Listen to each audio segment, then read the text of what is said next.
Hello investors and and users. आज मैं आपको एक चीज़ बताने जा रहा हूँ। जैसे कई क्लाइंट्स मुझे फ़ोन करते हैं कि संदीप जी, रेरा क्या है, ऑक्यूपेशन सर्टिफिकेट कैसे मिलता है, उसकी उसके साथ रिलेटेड डॉक्यूमेंट्स क्या क्या होते हैं। तो डिटेल में बताऊंगा आपको।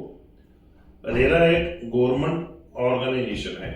जब भी कोई बिल्डर एग्रीकल्चर लैंड लेगा, उस लैंड को टाउन प्लानर अथॉरिटी से अप्रूव करवाएगा। उसके बाद रेरा में फाइल जाती है। रेरा में उनको बिल्डर को एक ना 1-1.5 महीने में एक रेरा सर्टिफिकेट इशू होता है। After check all documents as per policy, as per RERA guidelines.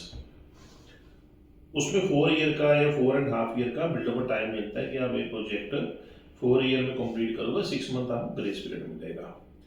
तो जब ये प्रोजेक्ट कंप्लीट हो जाता है, as per policy project complete हो जाता है। प्रोजेक्ट कंप्लीट होने के बाद बिल्डर रेरा से एनओसी लेके सेम प्रोसीजर रेरा के पास फाइल सबमिट करेगा। वहां से एक एनओसी लगती है एज पर गाइडलाइन, उसकी फाइल रेरा में भी जाएगी और ओसी मिल जाती है उसको, ऑक्यूपेशन सर्टिफिकेट। जहां से उसका प्लान पास हुआ होता है, मान के चलो जैसे मैं बोल रहा हूँ town planner department plan pass करता है, तो दोबारा फाइल जाएगी, रिवर्स फाइल जाएगी टाउन प्लानर डिपार्टमेंट में।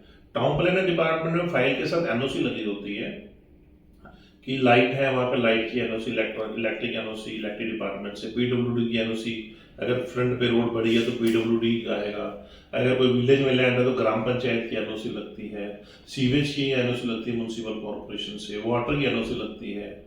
तो पूरी एनओसी लगने के बाद ऑक्यूपेशन सर्टिफिकेट उसको मिल जाता है। ये जो मैं प्रोडक्ट बता रहा हूँ आपको, हाई राइज बिल्डिंग या फ्लोर के ऊपर अप्लाई होता है ये। अगर सेम सिमिलर केस, अगर प्लॉट का प्रोजेक्ट है, अगर आपका अगर प्लॉटिंग का प्रोजेक्ट, अगर कोई प्लॉट आपने बुक कराया हुआ है, तो बिल्डर कहता है कि आपने 100% पेमेंट दे दिया आपको, आप चले गए रजिस्ट्री कराने के लिए।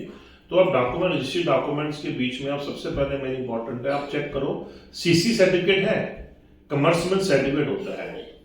क्योंकि ऑक्यूपेशन सर्टिफिकेट नहीं चाहिए होता उसमें, प्लॉट के प्रोजेक्ट में सीसी सर्टिफिकेट चाहिए होता है। तो सीसी सर्टिफिकेट के साथ साथ same procedure, CC certificate sewage की एनओसी चाहिए होती है, इलेक्ट्रॉनिक एनओसी, इलेक्ट्रिक एनओसी चाहिए होती है, वाटर एनओसी चाहिए होती है।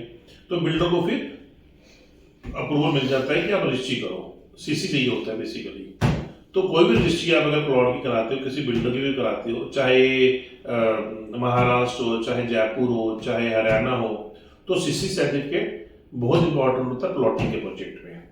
और हाई राइज फ्लोर के प्रोजेक्ट में सीसी और ओसी दोनों इंपॉर्टेंट होते हैं।